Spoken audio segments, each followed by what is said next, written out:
לא, אחרי מאמץ. שחול אותה ממייה. לא, אבל גם בחושך אתה רואה קצת. רגע, הוא צריך לשים אפוד עליו, זה לא הולך ככה.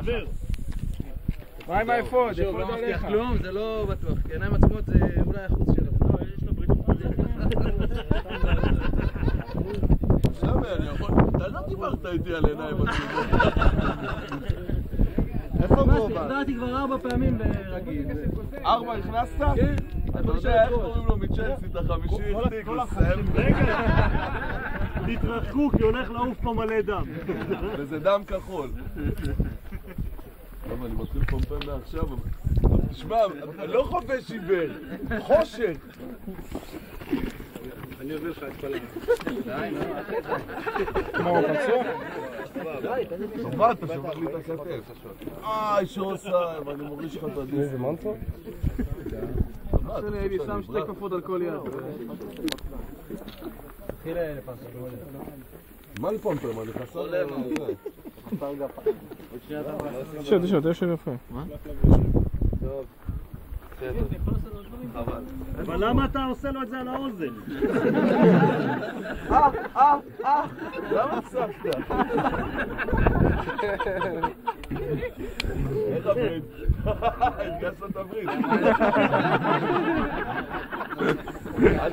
מכירים את הסרט הצחוק שעבר לברי? קר. שתקו.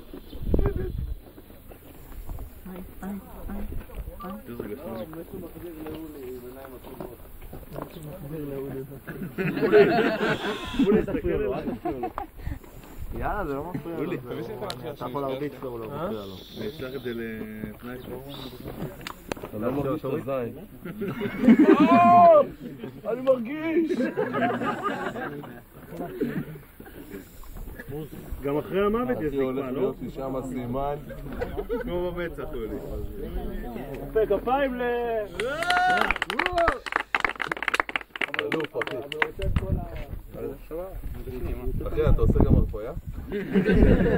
אתה יודע איך הרפאיה של החופשים? לא!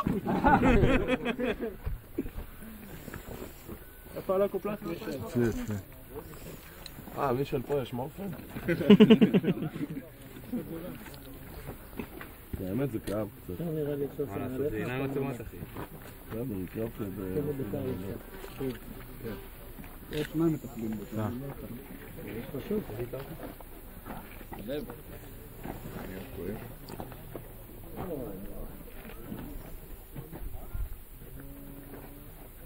אולי חוצים לסתום, עכשיו אתה רוצה את כל השקיף? יש פרק גם חוצץ בטח. שלושה מטפלים. רגע, עכשיו אחרי שהמחט נפלה על זה, תכניס לו רגע. בוא נשאר לה פה אוויר, מה זה? טוב, תקשיבו רגע, כולם. עזבו עכשיו, תנו להם לסיים פה. מה